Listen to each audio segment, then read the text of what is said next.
Cultural কোনো অনুষ্ঠানে বা কিছু দেখে গেলাম ঝুলে থাকে সাইডে, একটা বিচ্ছিরি লাগে। তো আশা করেছিলাম E20 আসলে হয়তো দামটা তেলের কমে যাবে, সে আশাতেও জল ঢেলে। তো ফার্স্টে দেখলাম ডিক্যাল কিট সত্যি কথা বলতে বাজেটের বাইরে চলে যাচ্ছে।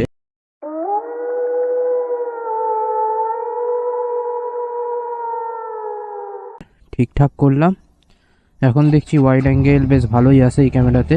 শুধু EIS-টা অফ করে দিতে হয়, মানে জার্কিং করলে আগেও প্রবলেম হতো, এখনও প্রবলেম হয়, এমন কিছু বড় পার্থক্য পড়বে না, কারণ EIS এমন কিছু ভালো কাজও করে না। সে যাই হোক, মুখের ওপর অপমান করলাম ক্যামেরার ব্র্যান্ডকে। আর অনেক দিন পর ভিডিও আসছে, প্রায় 3 মাস আগে ভিডিও এসেছিল। তো পরীক্ষা, প্রবলেম সব মিলিয়ে আর ভিডিও আসেনি।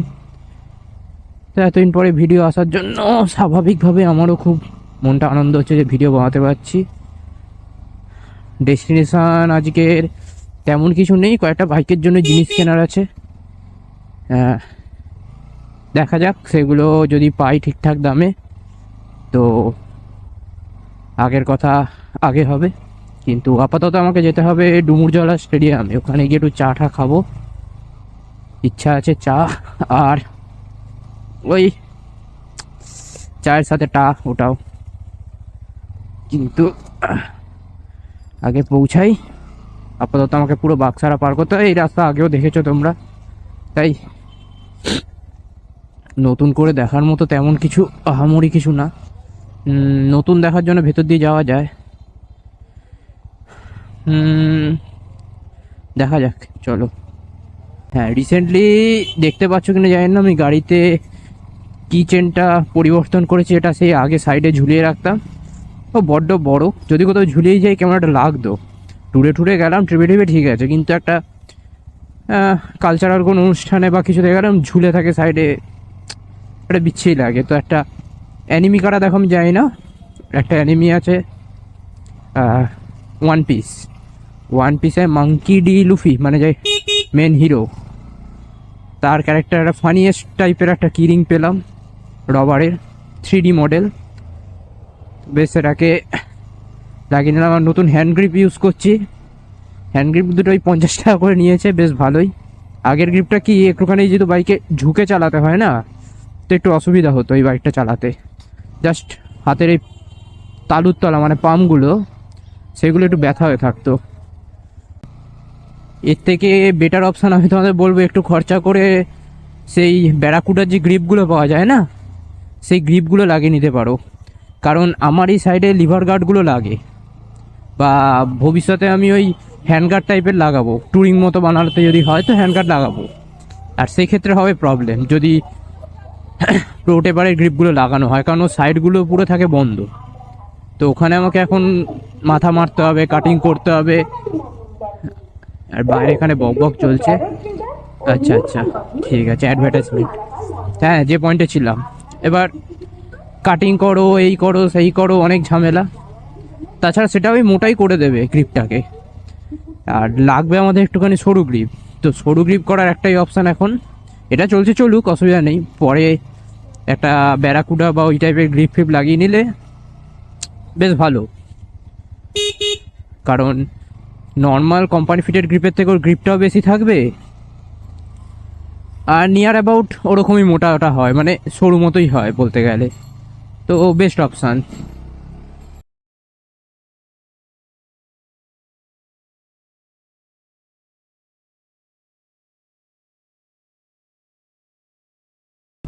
আর আশা করেছিলাম E20 আসলে হয়তো দামটা তেলের কমে যাবে, সে আশাতেও জল ঢেলে একই দামে তেল বিক্রি হচ্ছে। কি লাভটা হলো E20 এনে?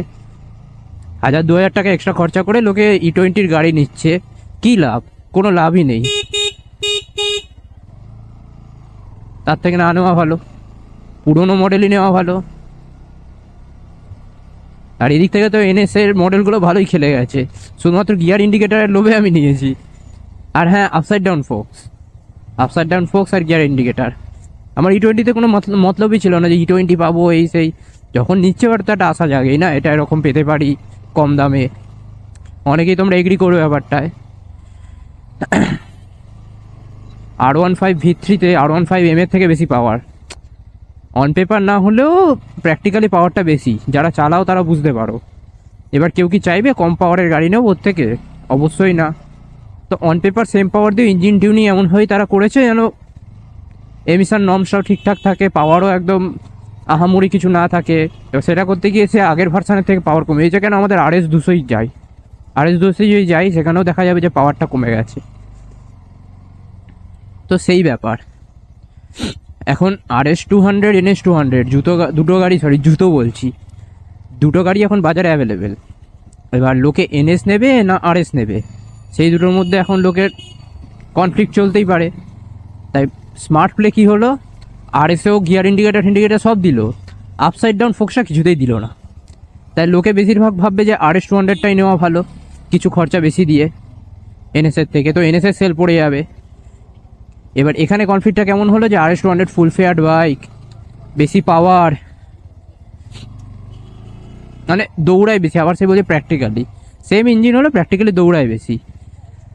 তো ভেবে লোকে নিতে গিয়ে দেখবে যে না, ওখানে টেলিস্কোপিক পাচ্ছি আর NS-এ পাচ্ছি আপসাইড ডাউন, NS নেওয়াই ভালো। এবার এতদিন ধরে NS চালাচ্ছি আমি 160, আমার একটা বন্ধু 200ও কিনেছে, তো তার অনেক প্রবলেম, তার চেনে আওয়াজ হচ্ছে, ভাইজারে সাউন্ড আসে, ভাইজারে সাউন্ড আমারও আসছে, কারণ আই থিঙ্ক আমি ভুল করে মনে হয় প্যাডিংটা ভেতর থেকে খুলে দিয়েছি। একটা টেপ মতো থাকে ভেতরে, লম্বালম্বি না, দুখানা টেপ দুদিকে থাকে একটা লম্বা বাটামের মধ্যে, তো সেটা আমি টেনে খুলে দিয়েছিলাম। তো আমার মনে হচ্ছে ওই কারণে আওয়াজটা হচ্ছে, তো আমি আবার টেপটা আটকে দেবো, ওখানে টেপও নিয়ে এসেছি। কিন্তু হয়েছে কি, যেখানে আমি লাস্ট এই আফটার মার্কেট ভাইজারটা ফিট করেছি সেখানে এমন জোরে টানাটানি করেছে, সাইডের যে অ্যালেন কিগুলো হয় ওগুলোকেই পুরো গজিয়ে দিয়েছে, মানে অ্যালেন কি ঢুকিয়েও টানলে ওগুলো খুলছে না। তো এখন নো অপশান লেফট, অ্যালেন কিটা যদি পাল্টানো যায়, অ্যালেন কিটা না, স্ক্রুটা যদি পাল্টানো যায় তো বেস্ট হয়। তো দেখা যাক, আজকে ওই স্ক্রুও খুঁজবো, যদি ভাইজার অ্যালেন কি স্ক্রু এগুলো যদি পাওয়া যেতে পারে কি না শিওর নই।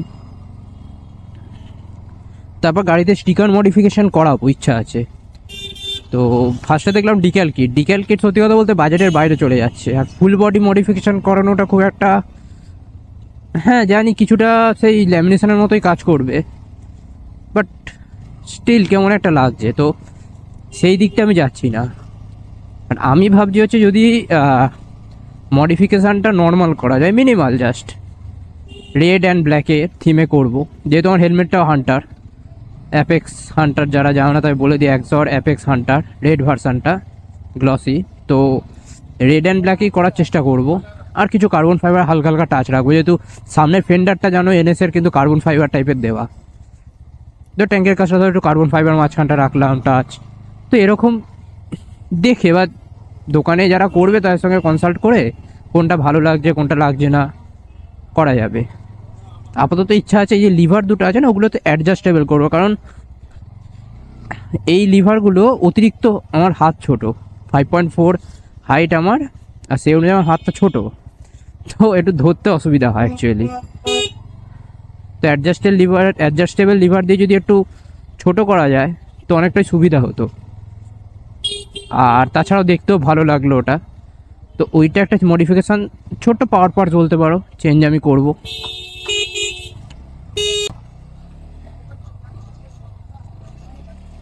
দেখতে পাচ্ছ একদমই সেই ফালতু রাস্তা, আস্তে আস্তে গাড়ি ঘোরাতে হয়,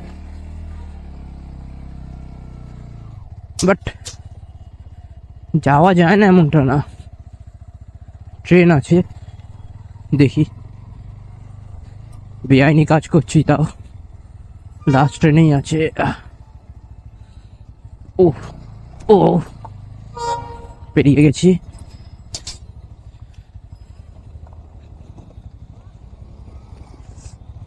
যারা সিটে উঠে পড়তে পারে ভালো, যারা এসে ধাক্কা মারে তাদের জন্যই প্রবলেম।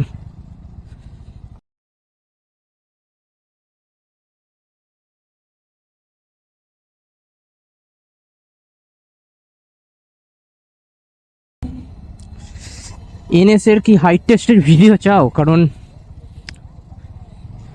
আমার থেকে সামান্য উঁচু আমার একটা বন্ধু আছে, বেশ উঁচু একটা বন্ধু আছে, মোটামুটি সব হাইটারই বন্ধু আছে, আমার থেকে নিচু আর কোনো বন্ধু আমার নেই। 5.4 মানে আমি সবচেয়ে বেটে।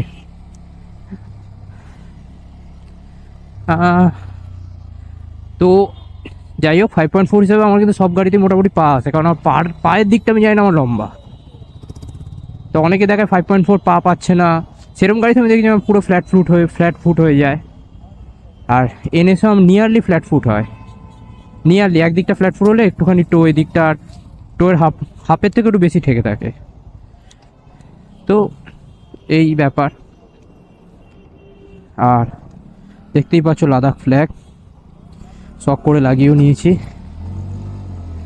আর এদিকে সিগন্যালও খুলে গেছে। এই শীতের মধ্যে আমি প্রচণ্ড হাঁপাচ্ছি, ভেতরটা ভালো গরম হয় হেলমেটে। আর হেলমেট খুলে রাখলে তো ব্যাস, সাউন্ড এসে একদম মাইকের বরবাদ 12টা 13টা বাজিয়ে দেবে, তাই লাভ নেই।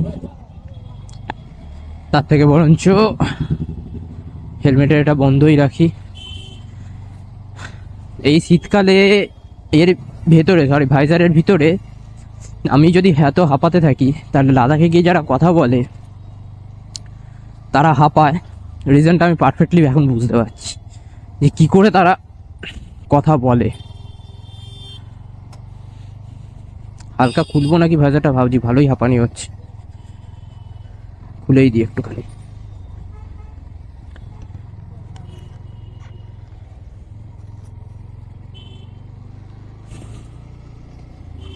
ভেতরে হাওয়াটা কাটলো, এতক্ষণ পর একটু শান্তি হলো। তো সাউন্ডও আশা করি একটু আলাদা ধরনের হয়ে গেল, বাট ইটস ওকে। চলো, পায়ে ঠান্ডা লাগছে কারণ প্রপার কোনো প্যান্ট পরিনি, মানে প্যান্ট তো অবশ্যই পরবো, কিন্তু ওই হয় না কডেড পাজামাস যাই হোক, ওই টাইপের পরে বেরিয়ে পড়েছি। তাই একটু উঠে রয়েছে তলা থেকে, আর তলায় শু রয়েছে, ভালো ঠান্ডা লাগছে পায়ে ওই উঠে থাকা জায়গাটুকু। আর এদিকে এখন ওয়ান ওয়ে হয়ে গেছে, গাড়ি তো মানে বাইকগুলোকে আর যেতে দেয় না এদিক দিয়ে, সো আমাদের এদিকে ঘুরে যেতে হবে। এখন এদিক দিয়ে গেলে চালান দিয়ে দেয়, মানে ফাইন করে দেয়, চালান দিয়ে দেয়, কি বলছি আমি নিজেও যাই না।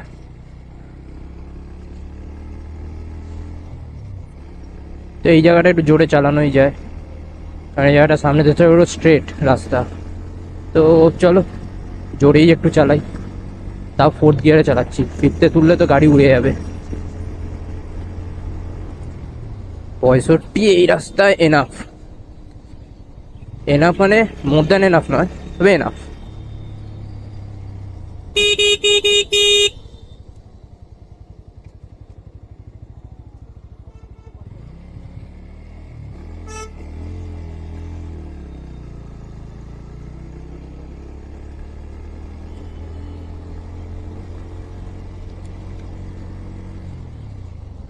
এতটা ঘুরে আসতে হয়। আগে আমাদের ডুমুরজলা স্টেডিয়াম ঢোকার জন্য সামনে থেকে আমরা ওয়ান ওয়ে রাস্তাটা ঢুকে যেতাম, আর এখন পুলিশ ধরে কেস দিয়ে দেয় যদি আজকে পুলিশ কাকু নেই। তাও কি দরকার আছে, হ্যাঁ গাড়িও আসছে দেখছি তো এদিকে,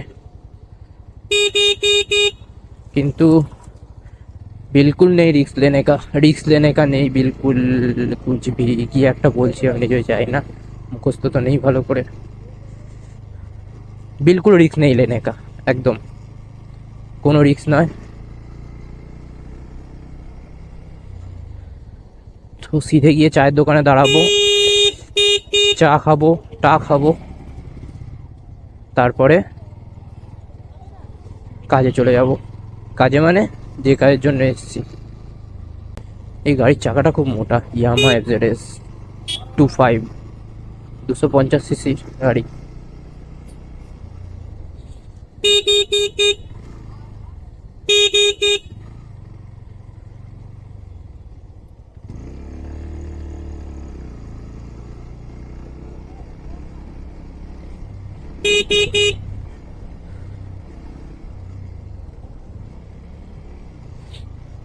এই রাস্তায় কাটাতে খুব ভয় লাগে, কিন্তু ফুটপাট গাড়িগুলো এদিক ওদিক বেঁকে যায় একটু।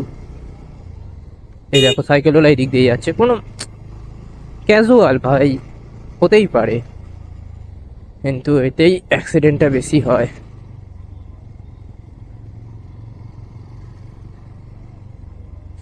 চায়ের দোকান খোলা আছে? হ্যাঁ খোলা আছে।